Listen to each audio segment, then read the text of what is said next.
Okay, so you were the meeting last. I was. Okay, we're recording now, I think. So this is the Discovery and Metadata Signing webinar. This is the final in the small series of webinars. I'll probably continue this series with more detailed specific stuff after APAN, but I'll get your feedback at APAN to see where we want to take this and how we want to move forward, training and so forth. So, discovery. What is discovery? So, the function of discovery is to allow a user to select their identity provider where they will log in. It informs the service provider to allow the authentication flow to continue. So, the service provider, when a person visits it first, has no idea where the user is from. The user just provided a button that they can click on, and that doesn't really give the service provider any idea which identity provider to send the user.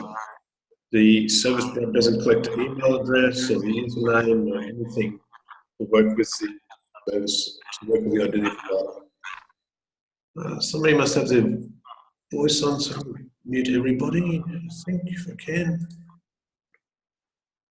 I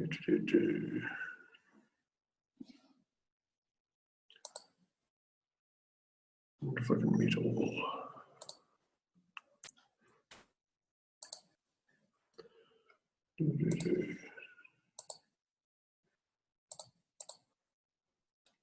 Seems to have gone quiet, which is good.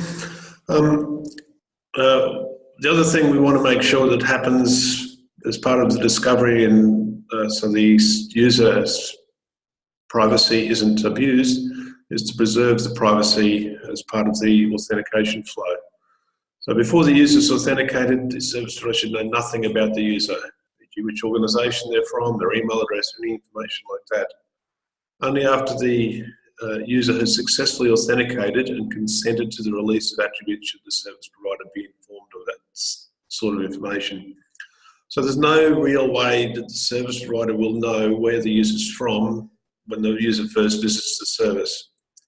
So we have this thing called discovery, or it used to be called where are you from service, that allows the user to tell the service provider in a privacy preserving way which organisation they're from. So it might sound a little bit confusing, but users generally pick it up fairly quickly and understand the process once they've seen it a couple of times. So there's a couple of approaches to discovery. The first one I'll talk about is the central discovery service. This is where the service provider hands off to a centrally provided discovery service, which is provided generally by the federation operator. It will list all known identity providers in the federation for the user to select from. And it may also list the EduGain IDPs, depending if the federation is in EduGain or not. It's the simplest configuration for service providers to set up. There's very little configuration for a service provider to use a centrally provided discovery service. So it makes life easier for your service providers. It helps them actually join your federation quicker. The service provider, the discovery service, I've got a picture of the AAF discovery service on the left-hand side there. You'll notice at the top there it says login to, and it generally tells you, or the user, what service they're logging into. So for this particular example, I've got the AAF validator service, it's just attribute reflector. And it will list all of the IDPs that are available in the federation for them to select from. It also allows the user to type in some detail or some text at the top in the search for your federation, for your organisation. Most users will tend to use that because the list of IDPs, I think there's about 50 identity providers in the AAF. For someone to scroll through that, it can be a bit time consuming. So people tend to use the type in, and it will then reduce the list of IDPs as they type. The AAF's particular discovery service has a remember your organisation option. You'll see that little checkbox, remember my organisation down the bottom there. Some federations have that option, some don't. I'll show you an example shortly of the Internet 2 discovery service, which doesn't have that option, but they have an alternate way of trying to make it simpler for users to get through the discovery process as quickly as possible. The other thing, finally, it lets the user know which service provider they're going to. So it's the validator service at the top there. So the Internet 2, it's a similar sort of tool. It's got a type in, find your organisation. It will then have a drop-down list which provides a shortened subset based on what the user has typed in. This discovery service also has the icons of each IDP shown next to the IDP. We in the AF aren't really keen on doing that at the moment. There's a bit of a potential performance hit if you are trying to load hundreds of icons from around the world into your discovery service. So that's something you might want to consider as a centralized discovery service. Do you want that icon? For me, it's just a marketing thing. I don't see much value in it. Users tend to type or have another way of finding their organisation and don't generally look for the icon. But there has been a bit of discussion within refeds recently about having icons available for services and IDPs in the edugain metadata. So it's really up to you guys if you want to publish your IDPs icons or not. Internet 2 have chosen to show the icons. We may do in AF at some point in the future. The first thing is we've got to start collecting it first. The other issue with icons is, are your organisations willing to have their icons provided on this public website? Some universities get very edgy when you start talking about their identity and their icons. But the other feature that the Internet 2 central discovery service has is this user suggested selection. And it's basically the previous selection or selections are listed at the top of the page for easy access by the user when they revisit the discovery service at a future time. And they don't provide an option to allow the user to remember that earlier selection. And there's a reason they've done that, which I'll come to shortly. But providing this sort of drop down or the quick link at the top for previously used identity providers is another way to make it quicker and easier for users to find their identity provider. The aim here is to not delay the user getting to their identity provider, making it as quick and as seamless as possible for the user to log in to services they want to use. They're not there to log in, they're there to use the service. So remembering an earlier selection is great for the user, as they'll never see the discovery service again once they've checked that box for a particular browser. But it can cause some confusion if a user moves from one organisation to another or has multiple IDPs they want to log into. They'll actually never see the discovery service again, so they won't be able to change easily their IDP that they log into. And it happens more often than you'd expect, where you get occasional tickets coming in saying, I logged in with my University of Queensland account, but tomorrow or today I want to log in with my Australian National University account. How do I do that? Because I checked that box saying, remember my selection.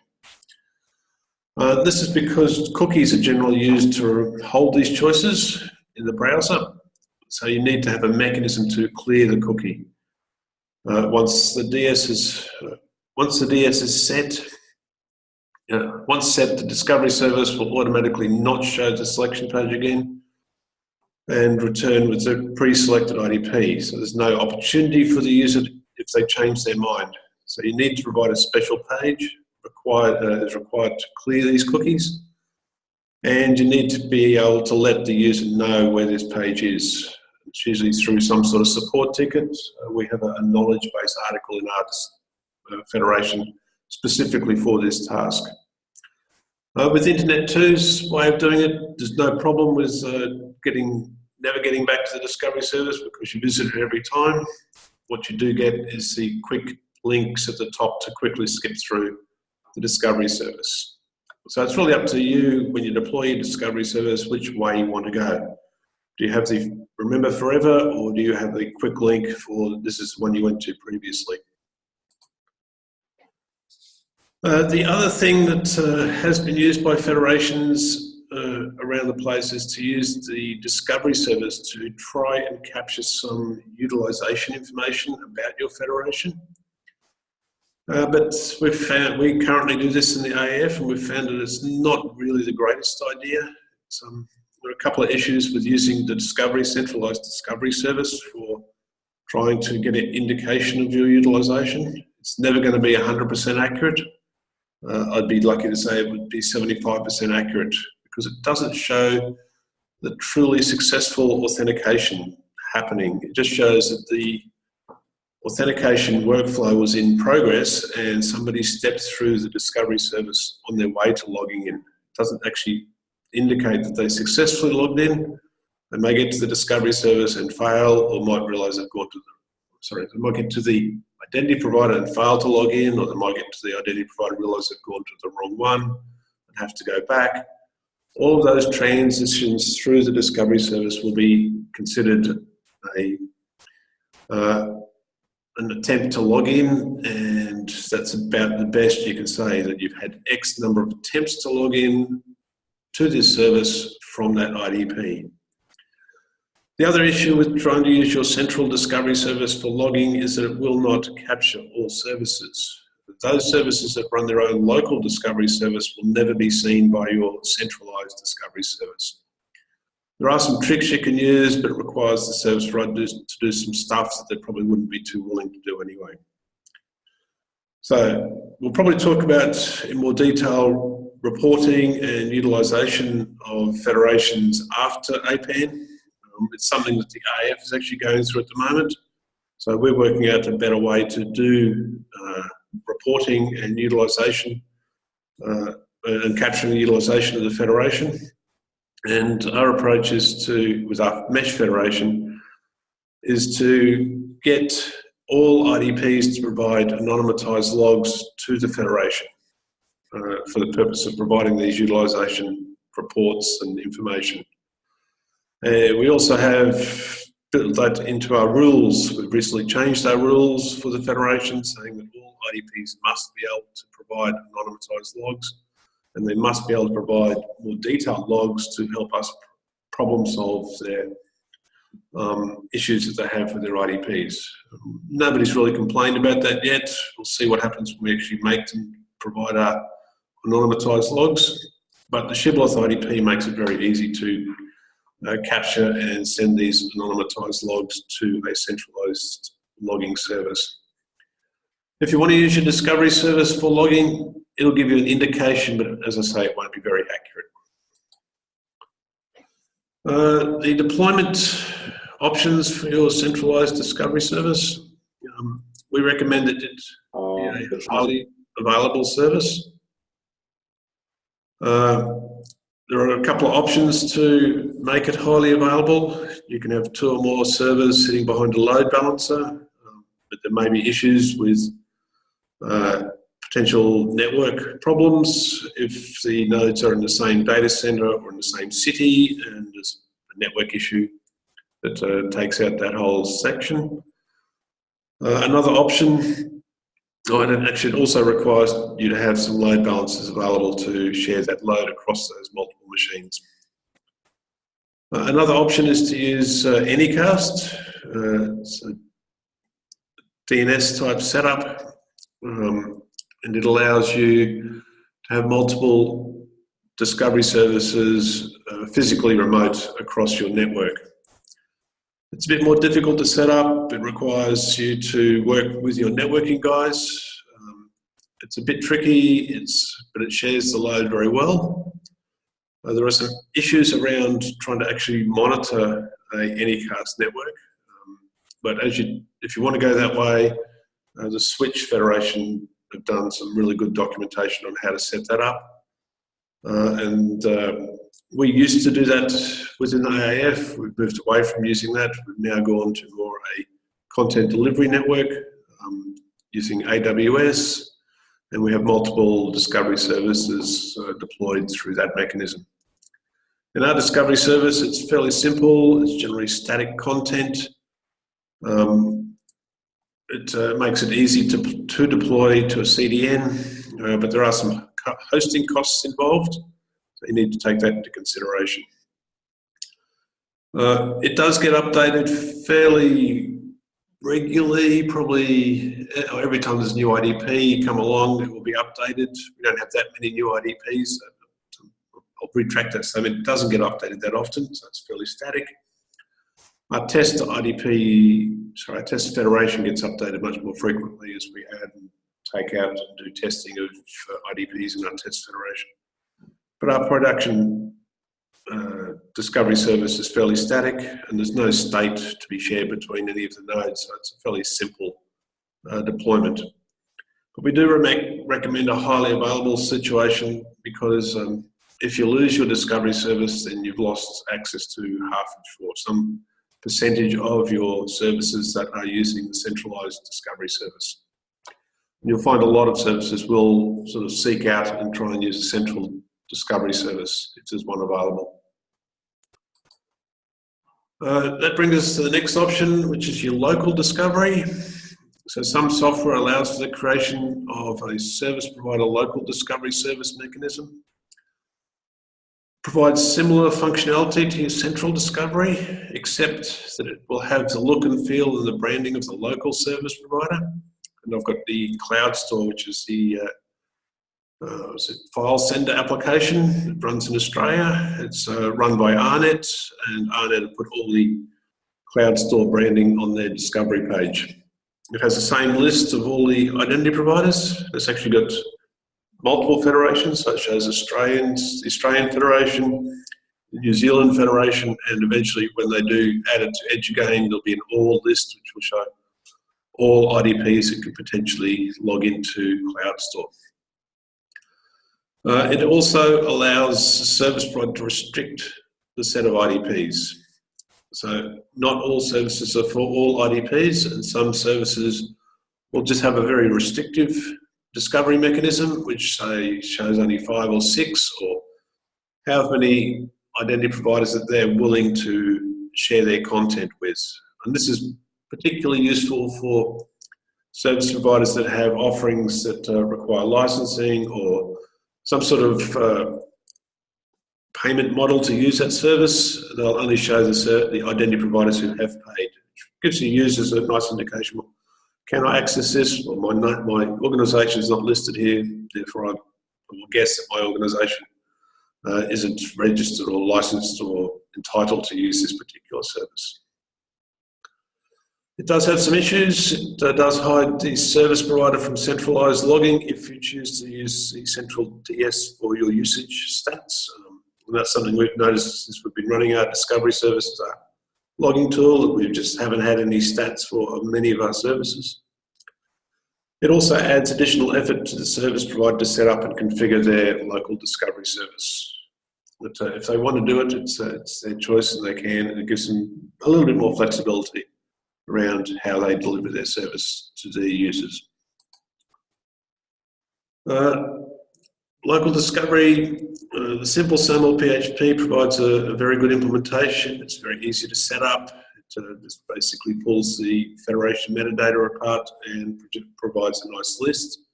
There's always the branding that you need to wrap around it, but if you're doing a whole website, that should be fairly straightforward. Shibboleth have an embedded discovery service. It provides a reasonable solution.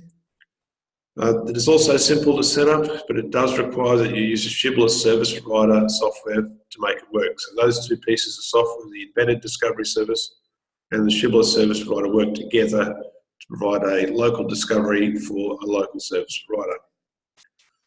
It's also possible to handcraft your own local discovery.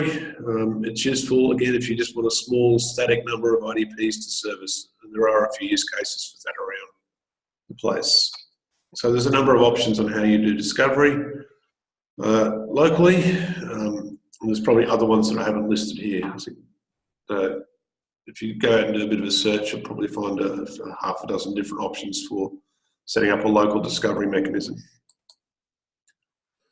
The service provider and discovery, I just stole this from the Shibboleth site. So if your service provider is configured to use the discovery protocol, you must configure your service provider metadata to include one or more discovery response elements. That's what the discovery protocol actually uses to redirect you back to the service provider after you've selected your IDP.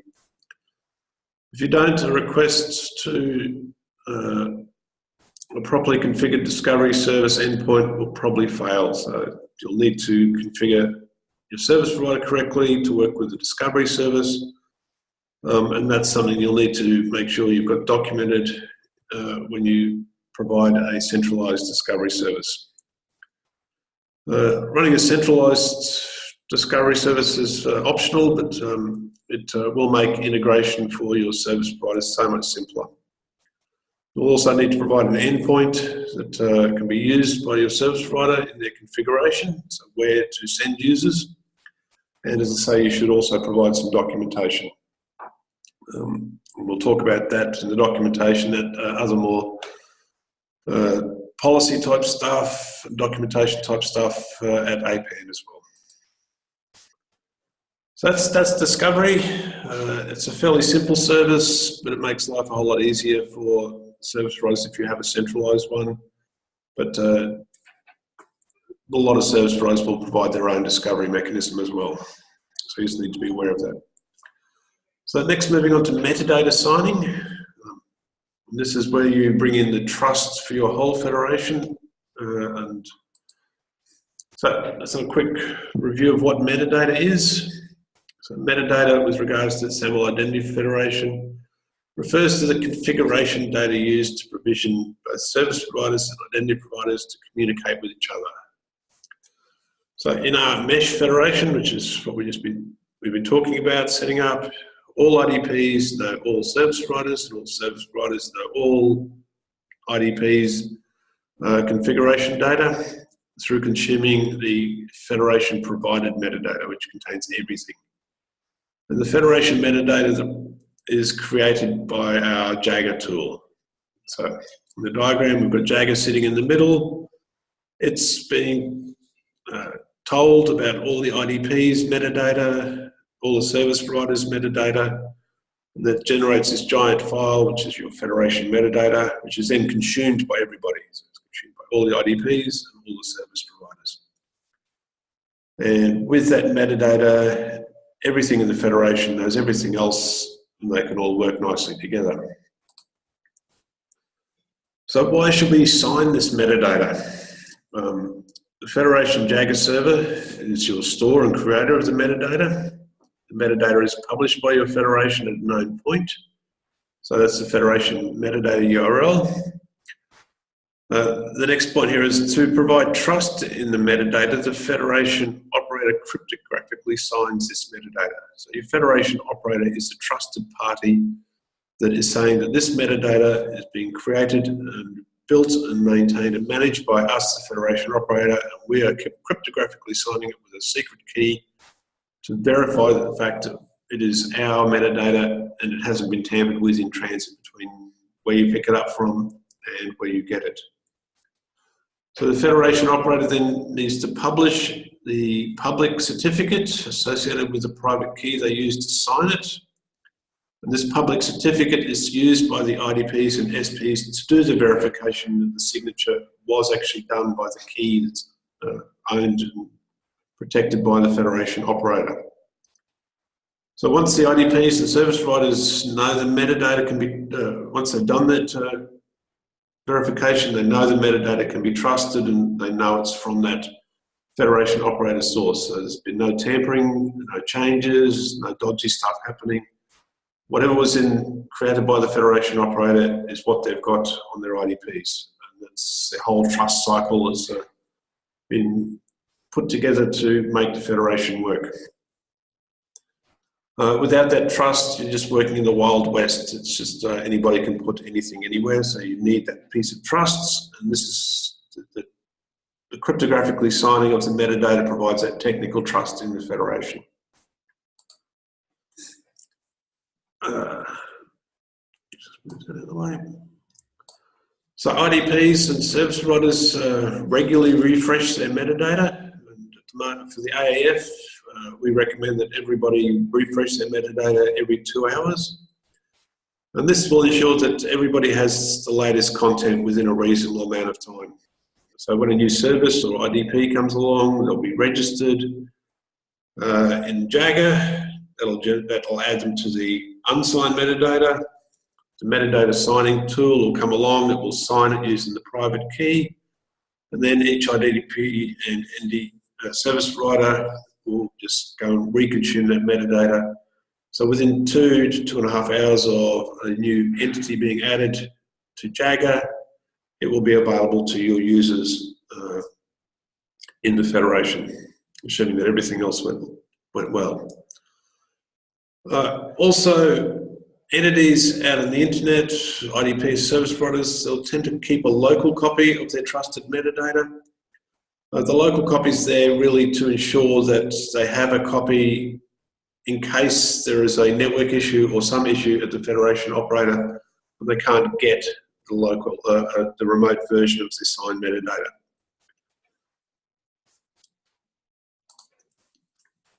Some more information about the metadata. Generally, metadata will have an option to expire, and most federations set their metadata to expire within 7 to 10 days from its original creation. So there's an ongoing cycle of new metadata being created. The expiry date's always moving forward. The main reason for that is to ensure that everyone is getting the latest version of the metadata, and there's no real opportunity for someone to sort of slip in and do something bad with the metadata. If you don't continually update your metadata, eventually your service or your IDP that's not updating the metadata or refreshing its metadata will stop working because the metadata it currently holds locally will have expired and it will fall out of the Federation. So that's something that we try and monitor, that everyone's got the most current version of the metadata. And having that current version ensures that you've got all the current services and IDPs. The metadata will have a name, and this name in the metadata, it's at the top of the metadata, will be used by IDPs when doing attribute filtering, or it can be used as part of the attribute filtering process. So you can say all services that are in that particular metadata feed will have this set of rules applied to them. And you can then have generic rules for particular attributes that are part of your federation if you so choose.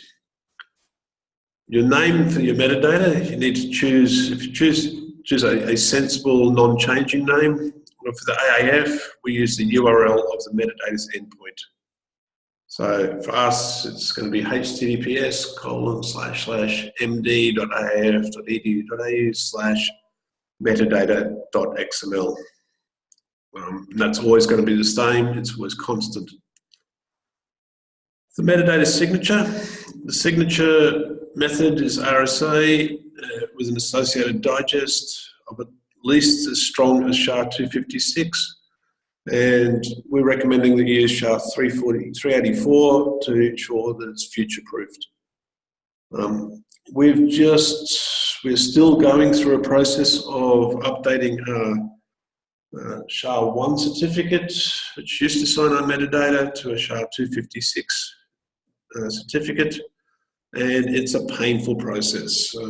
You'll find service providers and identity providers are very slow to make a change, even though it's to ensure that they're got a better and more secure service or IDP. It's probably going to take us at least through to the end of this year, and we've been at it for over a year and a half now, sort of bashing away, trying to get all our IDPs and service providers to move to the new metadata. So if you start with something like SHA-384, then you're going to pretty much future-proof yourself well into the future before that becomes obsolete. Securing the signing key. The signing key must be kept secure. It's the key to the Federation. If you lose that key or it gets taken, then the trust in your federation will just evaporate really quickly. And it's that sort of picture there says, takes years to build trust, takes seconds to break trust if that metadata is lost, the metadata signing key is lost, and it'll take you forever to repair that trust in your whole federation. So make sure you've got your key well and truly secure. Don't email it to people, don't do silly things like that. Some federations actually use hardware-based encryption tooling to do their federation metadata signing, and that would be something that we'd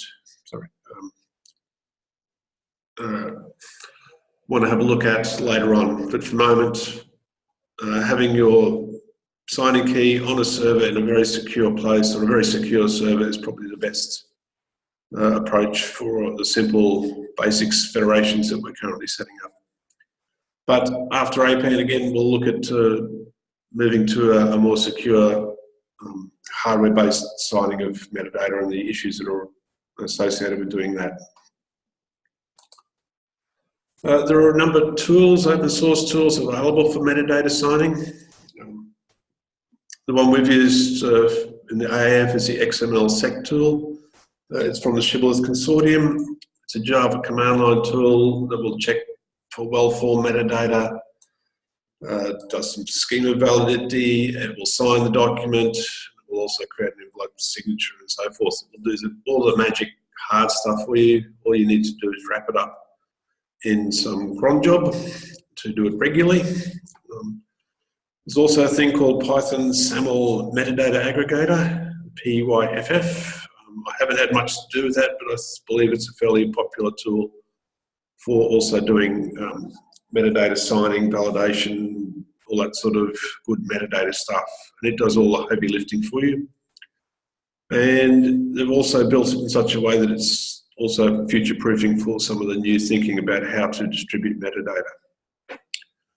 You'll also need some sort of job or regular process that can sign and publish your federation metadata on a regular basis. As things change, you want new versions. You want to keep the lifetime or the expiry date moving forward over time. So you'll need a job or some sort of processing to regularly sign and publish your new metadata. To publish your metadata, you need to let your subscribers know where to find it, and also where to find the signing key used for validation and how to configure it correctly. This is just a picture of the AAF metadata source file, which is a public document which tells our users, our federation subscribers, where to get the metadata. We have 3 different metadata documents. We have a local metadata for all our AAF subscribers. We have another one for AAF subscribers who are also EduGain subscribers. And we have a third one, which are EduGain export, which is used by EduGain to feed up into the bigger EduGain metadata feed. We provide a link to our signing certificate, which is used by IDPs and service providers to validate the signed signatures in our metadata. All versions of our metadata are signed by the same key, so everybody just needs the one signing certificate to do the validation. And we've also provided a mechanism for people to check that they've actually downloaded the correct key and it hasn't been corrupted during the download process. So there's a little sort of one-liner that if you run that against the key that you've got, you should get that SHA-1 fingerprint at the bottom there. We also have other documentation, knowledge base articles and so forth about how to configure IDPs and service providers to use the metadata in the right way, to do the validation, to regularly fetch it, and to store it locally. There are some advanced metadata topics which I'll just sort of quickly cover off, but we'll go into more detail during APAN or after APAN. That's about some additional information that you need to publish into your metadata when you look at doing EduGain. Some registration information, there are entity categories, organisation icons you can add to the metadata, and some additional contact details. Particularly if you're doing the certifier, which is security stuff, you'll need to publish at least one security contact person into your metadata. So we'll look at the additional stuff that we'll need to add to Jagger to add these additional metadata components for EduGain. There's also a lot of talk around dynamic metadata at the moment, or a new method of distributing metadata on demand, rather than distributing it as a great big file which contains all entities in your federation. There is talk about having metadata on demand. So as a IDP requires the service provider's metadata, it will actually just go and fetch the small chunk of metadata for that particular service provider. If you want some more detail about how that's sort of panning out, there's the metadata interchange v3 document, and that leads to a bigger document which is all about the different options that are available for metadata aggregation. For us, we're just going for a simple, big, one file for the whole federation at the moment in our simple pilot federations, just to get things started. So, what should your pilot federation look like? And I have drawn this picture this morning. In the middle, we've got the Jagger Federation Registry, which is the tool that we're using to actually capture all the metadata and information about all the IDPs and service providers. To the left, we've got the IDPs, which are run by your EDU and research institutions around your nation. To the right, we've got all the service providers, and these are from many organisations, some local to your nation, some will be overseas, some will be global, there'll be all sorts of service providers. All of those things will provide their metadata to Jagger when they register. Jagger will then generate a metadata for signing and pass it through a metadata signing process and feed it into or to create your signed federation metadata, which will be made publicly available. All your IDPs will consume that federation metadata, and then your users will come in, access a service, possibly go off to a central discovery service provided by your federation, back to their IDP to log in, and then across to the service to do their thing. So there's three big blobs there. There's stuff provided by your institutions where your users live, there's stuff provided by your service providers, and the stuff in the middle, which is the stuff that your federation operators, which you guys need to operate and run to make a successful federation. And we'll go into this picture in a bit more detail when we get to APAN, because there's a whole lot of policy stuff and other goodies that sort of wrap around that box in the middle. There's documentation, there's a website, there's policies, there's procedures, a whole raft of things that are not technical that we'll be discussing at APAN and into the future. So that's that one. I think I've done that in record time for a change.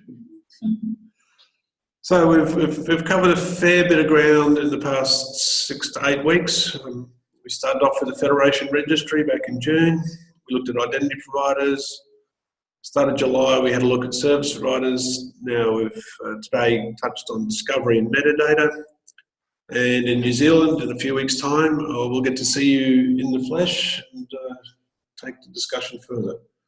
Hopefully by then I will have a fully functional test federation for us to play with a couple of services in it, a couple of IDPs, signed metadata. I've also started a GitHub site where I'm starting to document and provide some content. And I'll make that available in before we get to APAN in New Zealand, so that you can start to look at that. I want to make that open so anyone can add some content as they work out stuff, or they want to add some stuff to that. So that's it from me for today. Have we any questions? I've got one chatting here.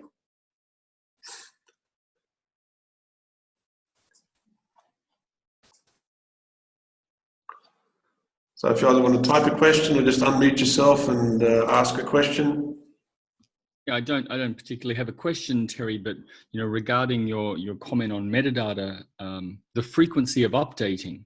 we actually also think, and we haven't really had these problems in the community thus far, but if you're not updating your metadata regularly, it actually limits federations being able to participate in incident response. Because if an IDP or a service provider was somehow compromised and the federation operator removed that affected service from the metadata set, if you're only updating your metadata manually or daily, that increases the length of time that your institution is able to respond, even if the federation operator has done that quickly. And I know historically people would usually do the update at like 6 a.m. local time, and so that actually could extend the window to quite a long period. Particularly if your federation or your institutional deployment is only managed by a few people, this could extend the window by a significant margin. Yeah, that's a good point. Yeah, we've been having ours at between 1 and 2 hours since we pretty much started the federation. So just to make sure stuff gets out there, and the book says as changes come and as security issues come, and there's more and more security issues every day, to be able to get on top of them fairly quickly is very important.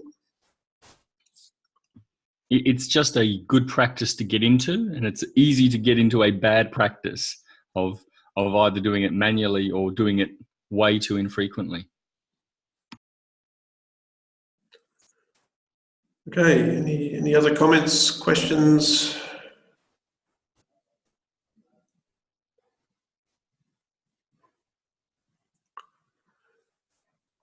Nope.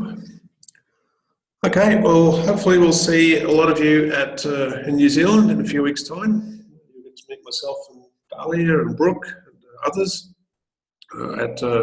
in Auckland. I'll be there Sunday, Monday, Tuesday and Thursday. We've only got 2 half-day sessions, but I'm happy to talk to anyone between sessions, at lunch, whenever you want. I'm sure Brooke will be able to make himself available. Dahlia's will be available to ask us questions, help you out, tinker with your federation stuff, whatever you need us to do, we'll be there to help you sort of move forward with your federations. And we'd also like some feedback at APAN to see where to take the Backfire project after APAN between Auckland and South Korea, I believe, is the next one in January or February next year. So what are we going to do in the next 6 months? So have some thought about that. I'd like to see a number of federations actually come up to speed and actually join EduGame between now and when we meet after APAN in Korea. That'd be just fantastic to get a few up there. And I think there's a few of you actually working towards that. I know Pakistan's been very busy. I think Indonesia's doing some stuff. It's great to see that people are actually taking this stuff and applying it. So thanks all for your time, and we'll see you in New Zealand. Thank you very much, Terry. Yeah.